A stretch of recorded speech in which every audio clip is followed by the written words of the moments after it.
केंद्र सरकार ने 1 जुलाई से देश में एकल उपयोग वाली प्लास्टिक से बने सामान पर प्रतिबंध लगाने की घोषणा कर दी है।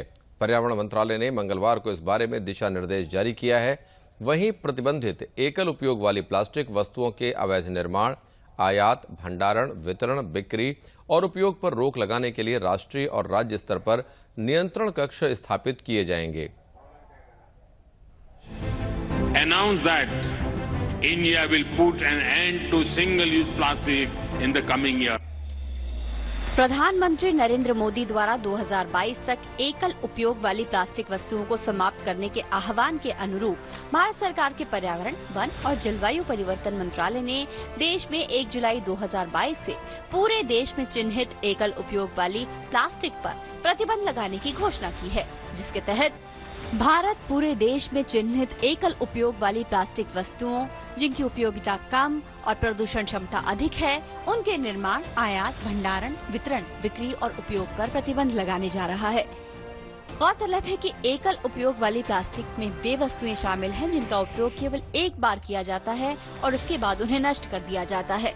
यहाँ उन वस्तुओं की सूची दी गई है जिन पर ये प्रतिबंध लगाया जाएगा। इनमें प्लास्टिक स्टिक वाले ईयरबड, गुब्बारों के लिए प्लास्टिक स्टिक, प्लास्टिक के झंडे, कैंडी स्टिक, आइसक्रीम स्टिक, सजावट के लिए थर्मोकॉल, प्लास्टिक की प्लेट्स, कप, ग्लास, कटलरी, कांटे, चम्मच, चाकू, स्ट्रॉ, ट्रे, मिठाई के डब्बों को पैक करने वाली फिल्म, निमंत्रण कार्ड, सिगरेट के पैकेट, 100 माइक्रोन से कम के प्लास्टिक या पीवीसी बैनर। इसके अलावा मंत्रालय की अधिसूचना में ये भी कहा गया है कि चिन्हित एकल उपयोग वाली प्लास्टिक वस्तुओं पर प्रतिबंध को प्रभावी ढंग से लागू करने के लिए प्रतिबंधित एकल उपयोग प्लास्टिक वस्तुओं के अवैध निर्माण, आयात, भंडारण, वितरण, बिक्री और उपयोग की जांच के लिए राष्ट्रीय और राज्य स्तर पर नियंत्रण कक्ष स्थापित किए जाएंगे। प्लास्टिक अपशिष्ट प्रबंधन संशोधन नियम 2021 के अंतर्गत 75 माइक्रोन से कम मोटाई वाले प्लास्टिक कैरी बैग के निर्माण, आयात, संग्रहण, वितरण, बिक्री और उपयोग पर 30 सितंबर 2021 से और 120 माइक्रोन से कम मोटाई वाले सामान पर 31 दिसंबर 2022 से प्रतिबंध लगाया गया है। प्लास्टिक के खतरे को रोकने में मदद करने के लिए नागरिकों को सशक्त बनाने के लिए CPCB शिकायत निवारण ऐप को शुरू किया गया है। साथ ही जनता तक व्यापक पहुंच बनाने के लिए प्रकृति नाम के शुभंकर की भी 5 अप्रैल से शुरुआत की गई है।